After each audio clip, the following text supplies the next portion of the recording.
Bon dimanche les pirates, j'espère que vous allez bien, moi ça va bien. Alors aujourd'hui on va faire un exercice un peu différent. Vous m'avez provoqué et je vais accepter cette provocation. Vous m'avez fixé un défi, un challenge. Vous savez que le capitaine c'est un ancien sportif. Je suis toujours président d'un club de rugby, mais voilà, je suis aussi ancien sportif de rugby.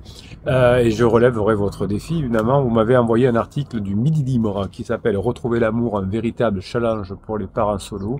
Et vous m'avez dit, est-ce que, capitaine, vous pouvez nous en dire plus? Est-ce que vous pouvez commenter ce texte? Eh bien, on va faire ça ensemble. Je m'appelle Bruno Marchal et mon métier, c'est de vous aider à traverser votre crise de couple. Si vous êtes ensemble depuis 5, 10, 15, 20 ans, vous traversez une crise, peut-être que votre couple va mal parce que votre conjoint vous a dit qu'il ne vous aimait plus, que c'est fini, qu'il ne reviendra pas, il est peut-être même déjà parti de la maison, et c'est pas grave, entre guillemets, puisque vous allez apprendre à gérer cette situation. Beaucoup de personnes ont divorcé autour de vous, vous le savez, malheureusement, des cousins, des amis, parce que simplement, ils étaient ensemble depuis longtemps, mais ils n'ont pas su gérer leur crise de couple. Vous, vous êtes au bon endroit avec les 250 formations et avec les coachings. Vous allez pouvoir évidemment récupérer votre conjoint. Alors, je vous rappelle que vous avez tout un arsenal pour apprendre. Donc, vous avez tout ça dans l'affiché plus sous cette vidéo, c'est-à-dire dans le descriptif de cette vidéo.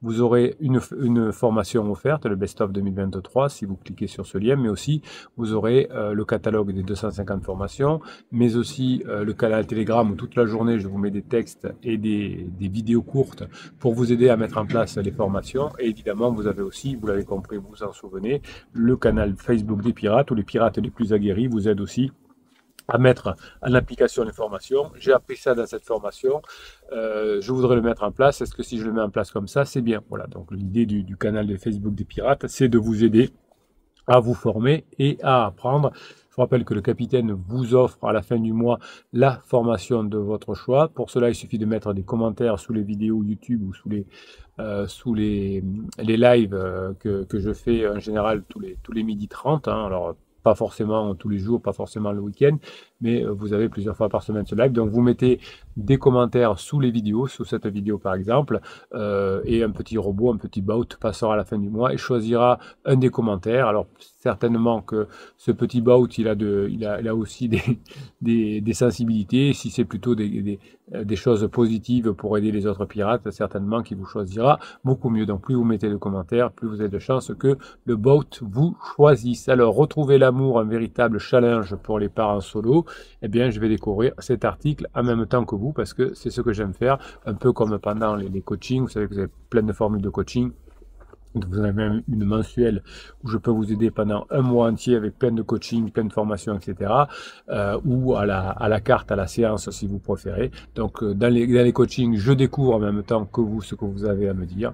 Donc là, c'est ce que j'aime faire, vous aider. Donc on va le faire aussi en découvrant cet article du Midi Libre. Alors, parents solo un jour, mais pas toujours.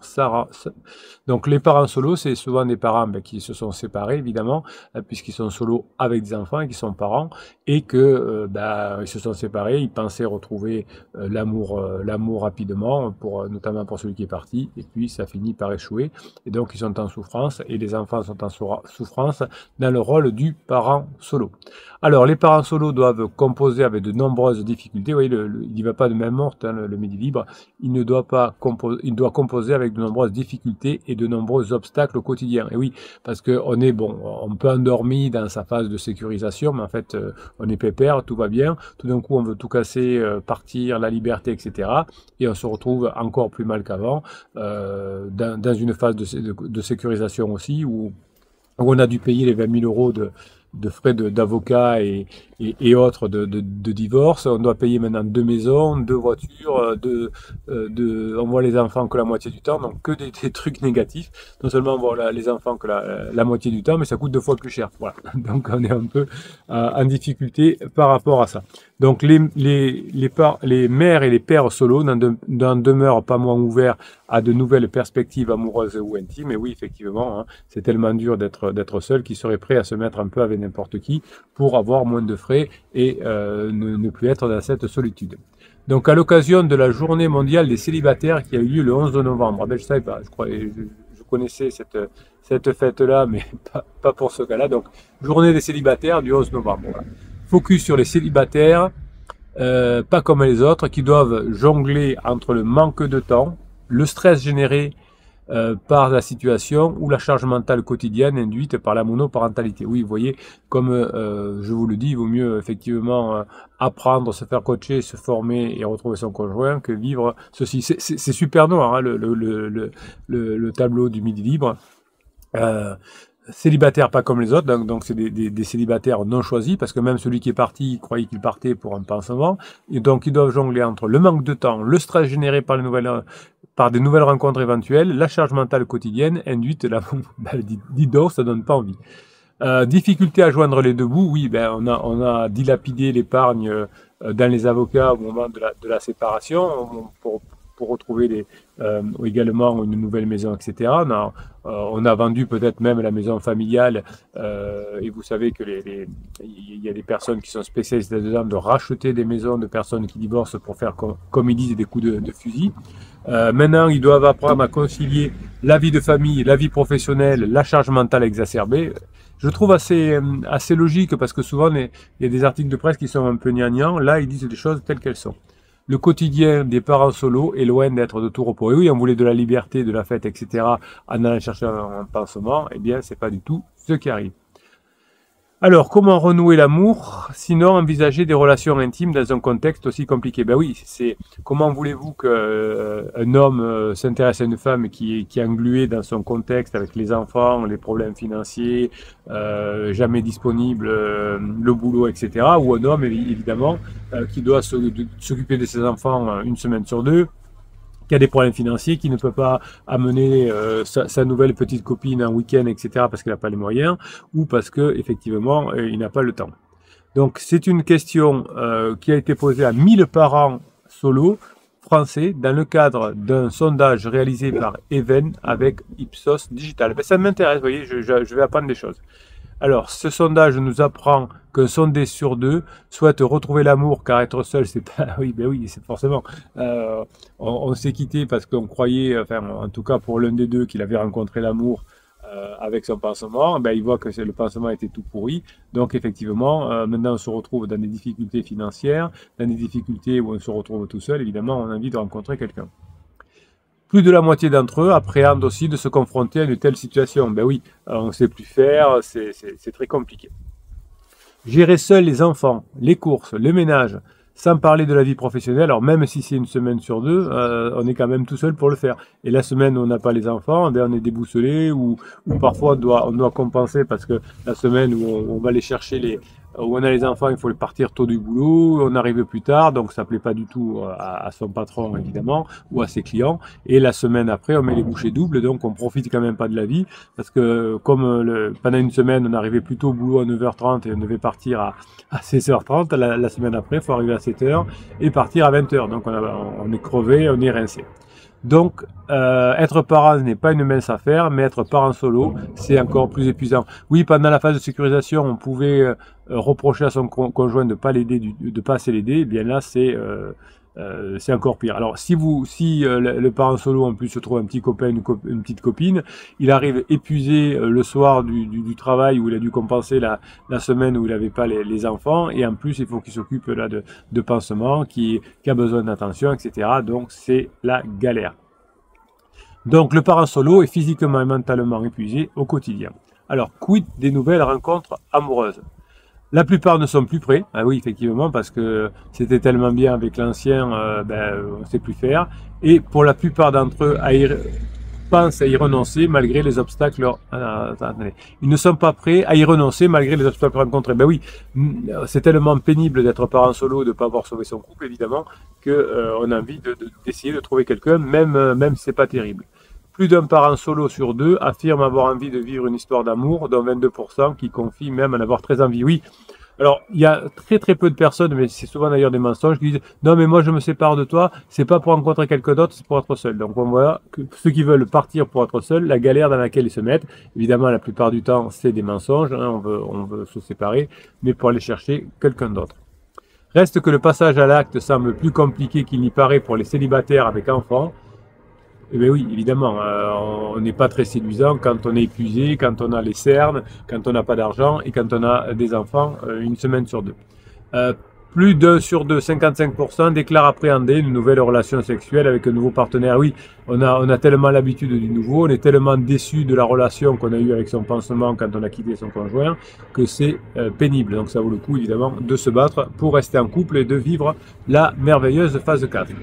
Un quart l'appréhenderait même beaucoup. Voilà, des réticences qui ont un impact sur leur vie intime, évidemment, oui. Quand on se sépare, ensuite, on a souvent des problèmes sexuels, on est un peu perdu et on perd plusieurs années avant de retrouver son équilibre. Donc, les formations, il y a une formation sur la libido notamment, va vous aider là-dedans.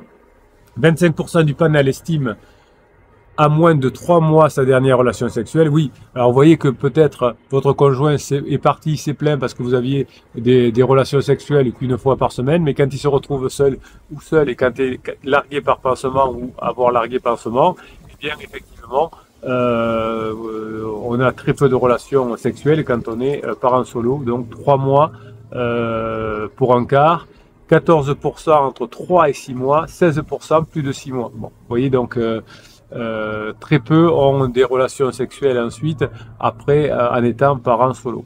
Notons toutefois que 30% situent à plus d'un an leur relation sexuelle. Donc ben oui, alors en fait, bon, je ne vais pas faire les calculs, mais des personnes qui ont des relations sexuelles quand on est parent solo, il y en a moins de 20%. On retombe dans nos 80-20.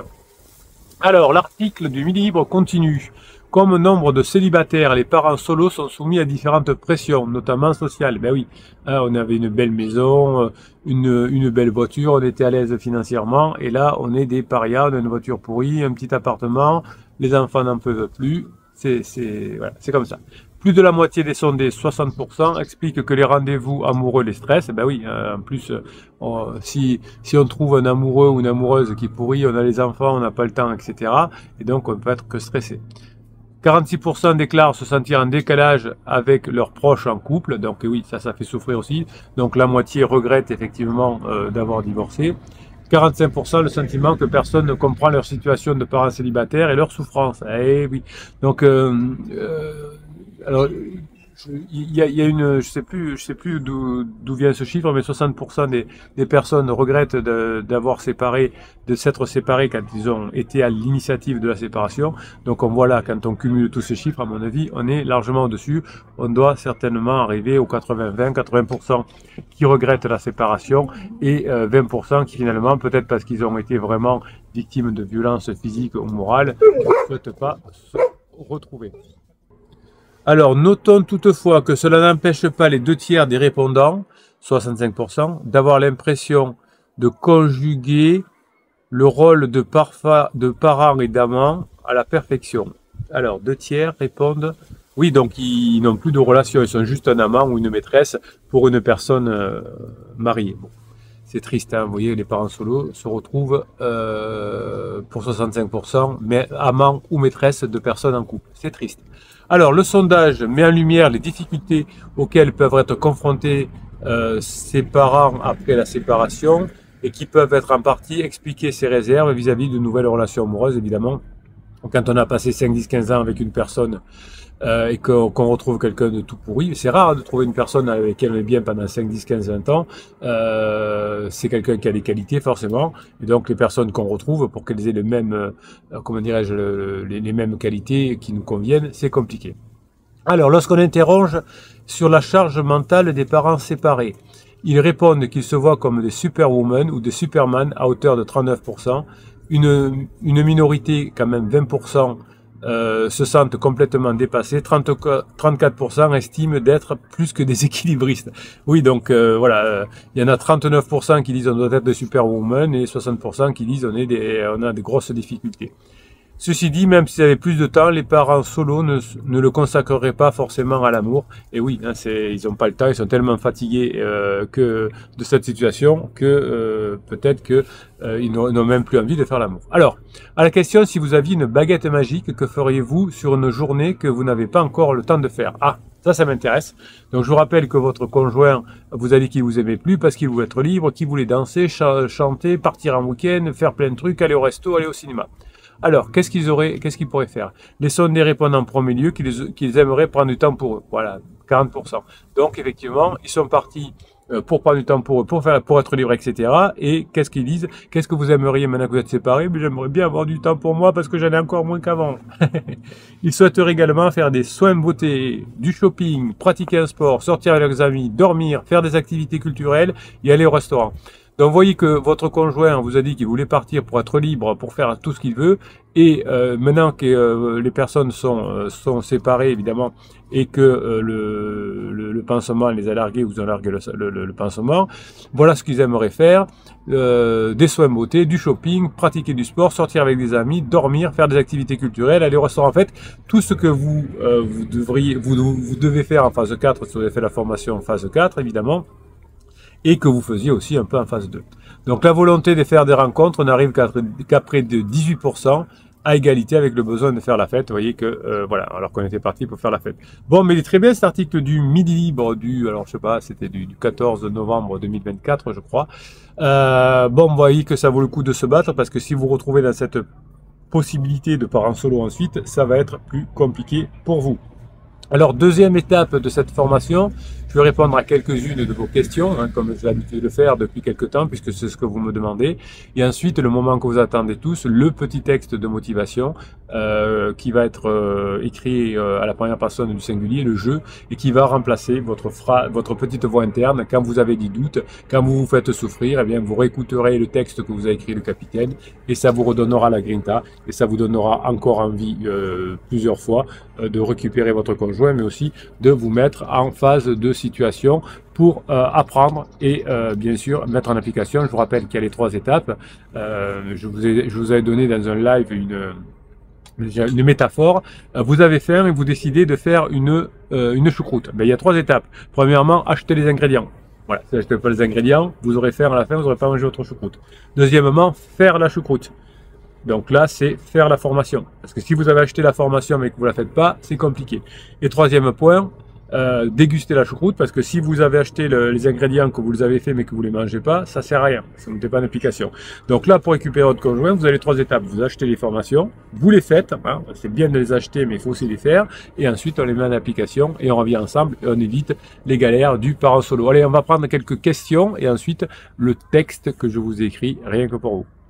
Alors, Pocahontas, c'est un message sur YouTube. Alors, je vous rappelle que tous les commentaires que vous écrivez pendant le mois de novembre sous une vidéo YouTube, un shorts, une vidéo longue ou comment on appelle ça, un live, sont éligibles hein, pour être tirés au sort pour une formation à la fin du mois, la formation de votre choix. Voilà, que je vous enverrai avec grand plaisir. Vous pouvez mettre autant de commentaires que vous voulez, même tous les jours. Hein, ça vous multipliera les chances d'obtenir cette formation. Bonjour la team et notre capitaine, dit Pocahontas. Soyez authentiques, surprenons-nous en découvrant l'essence pure de nous-mêmes et en travaillant sur nous jour après jour. Ne lâchons rien. Belle journée à tous et Grinta. Ça, c'est une grinta de pirate. Bravo, hein, soyons authentiques, travaillons chaque jour, c'est bien. Oncle Jules le kiffe. Hop. Hello la team des pirates et notre capitaine. On veut tous plaire l'un à l'autre, mais souvent on se perd. Nous ne sommes plus nous-mêmes. Ne peut-on pas que l'approbation est un manque de confiance en soi? Alors, ça veut dire, ne peut-on pas passer? Oui, ce qui compte le plus, c'est la confiance en soi. Si vous avez la confiance en soi, vous serez capable d'avoir de l'audace. Tout ça, c'est le titre de formation. Hein. Confiance en soi, audace, d'avoir du badinage, d'avoir de l'humour, d'avoir de la sexualisation, de l'attention sexuelle, d'avoir de l'autorité, comme vous l'avez vu dans les dernières formations. Oui, tout ça vous permet, évidemment, d'y arriver. Alors mes pirates, bossons sur nous, ne lâchons rien et grinta à tous. Vous voyez cette force hein, qui donne de l'optimisme. Quand je vois des pirates qui écrivent ça, je suis très optimiste pour leur phase 4. Grinta Jones, coucou les pirates amis et mon excellent capitaine. Dans le nouveau paradigme, la crise est l'étape nécessaire pour passer en phase 4. Oui, c'est vrai. Hein, la phase 3, qui est une phase de crise, est nécessaire pour passer en phase 4. On ne peut pas passer directement de la 2 à la 4, de la sécurisation à la grande intimité. Il faut passer par cette phase d'exploration. Vous avez vu qu'il y a des personnes autour de vous qui n'ont pas su la gérer et qui se sont séparées. Eh bien, vous saurez la gérer et vous n'allez pas vous séparer. Et ça, c'est bon. Tuk. Bon, bah écoutez, hop, là. Ah oui, le personal, ça c'est Camoff. Le personal branding, parce que c'était la formation de cette semaine, n'est pas à confondre avec le personal branding. Alors pour ceux qui connaissent Camoff, c'est un pirate exceptionnel qui a beaucoup d'humour, mais des fois on ne comprend pas son humour. 4. Petit robot à l'eau, je participe au concours, je suis positif, je veux gagner. Ben écoutez, en tout cas, il y a beaucoup de choses positives. Voilà, je vous kiffe. Alors, le petit texte du jour, on y va. Alors attendez, hop, comment je fais? Oh là là, peut-être que je fais comme ça, voilà. Alors, je vis pleinement le moment présent. Donc, vous remplacez effectivement. Alors, attendez, on va faire comme ça. Hop. Ma petite popote. On y va. Tac. Alors, je vois la vie comme une énigme passionnante. Un mystère à résoudre plutôt qu'un problème difficile à surmonter. Cette perspective change tout. Au lieu de me laisser submerger par les obstacles, je suis animé par la curiosité, par l'envie de percer les secrets de l'existence. Chaque jour est une nouvelle page blanche sur laquelle j'écris mon histoire. Je suis le héros de mon propre roman. Bon. Alors, je crois à l'importance des relations humaines, à la force des liens qui nous unissent. Je cultive l'amitié, l'amour et la solidarité. Voilà. La vie est un mystère, mais c'est un mystère passionnant que j'ai hâte de résoudre. Je suis le héros de mon histoire, je vais écrire la plus belle des fins. Je sais que la vie offre des surprises à chaque tournant, c'est ce qui rend ma vie passionnante, imprévisible et pleine de promesses. J'accueille ces changements avec enthousiasme, comme des invitations à grandir et explorer de nouveaux horizons. Je sais que chaque jour est une nouvelle opportunité d'apprendre. Je sais que la formation me permet de m'améliorer. Je considère chaque expérience, chaque rencontre comme une occasion de me développer, d'acquérir de nouvelles compétences et de mieux me connaître. J'ai soif de savoir, j'ai soif de comprendre, j'ai soif de me dépasser. Je sais que les défis sont des étapes vers la croissance personnelle. Je sais que les défis me poussent à augmenter ma zone de confort, à développer ma résilience et ma détermination. Je vois les obstacles comme des tremplins. Je suis bien, je me sens bien, des tremplins vers de nouveaux sommets qui me permettent de me révéler. Je sais que l'acceptation de la vie telle qu'elle est apporte la paix intérieure. Je ne perds pas mon énergie à regretter le passé. Je me concentre sur le présent, sur ce que je peux contrôler, sur les pirates et sur les personnes que j'aime. Oui, ben, appuyez-vous sur vos enfants, vos amis et sur les pirates. J'apprends à lâcher prise, j'apprends à laisser couler, j'apprends à trouver la sérénité, j'apprends à fonctionner au cœur de la tempête. Je regrette de ne pas avoir connu les règles de fonctionnement du couple avant, ça m'aurait évité bien des erreurs, des malentendus et des disputes inutiles. J'aurais pu construire des relations plus solides et plus épanouissantes avec mon conjoint si seulement j'avais eu cette connaissance plus tôt. Mais aujourd'hui, j'ai compris que tout n'est pas perdu, que les erreurs font partie du parcours, qu'elles sont même parfois nécessaires pour apprendre et pour grandir. Et surtout, j'ai compris que les relations de couple, comme toutes les relations humaines, sont un apprentissage continu. Je décide d'apprendre, de me former, de me développer dans ce domaine. Je veux comprendre les mécanismes de la communication, les sources de conflits, les clés de la relation épanouie. Je veux devenir plus à l'aise dans mes interactions avec les autres, plus empathique et plus bienveillant. Je sais que ce sera un long chemin semé d'embûches, mais je suis déterminé, je suis motivé par l'envie de reconstruire une relation harmonieuse et durable avec mon conjoint. Je crois en ma capacité à évoluer, à m'améliorer, à devenir la meilleure version de vous-même. Voilà. Donc mettez-vous ces phrases dans la tête, remplacez les phrases de doute, je ne sais pas si je vais y arriver, et si mon conjoint ne voulait pas revenir. Vous mettez ces phrases que je viens de vous dire dans votre tête, vous écoutez cette fin de vidéo 10, 15, 20 fois si vous voulez, régalez-vous, c'est pour vous. Vous avez dans chacune des formations un fichier que j'appelle de motivation qui ressemble un petit peu à ce genre de fichier-là, qui vous donne la grinta en fonction du thème que vous avez étudié. Mes pirates adorés, bon dimanche, bonne formation. Pensez à mettre les commentaires pour gagner la formation du mois que je vous offrirai, la formation de votre choix. Vous êtes des pirates exceptionnels, vous êtes des bosseurs, vous aidez les autres pirates et ça, vous pouvez être fiers de vous. Je vous souhaite la journée que vous méritez, je vous kiffe et je vous kiffe grave.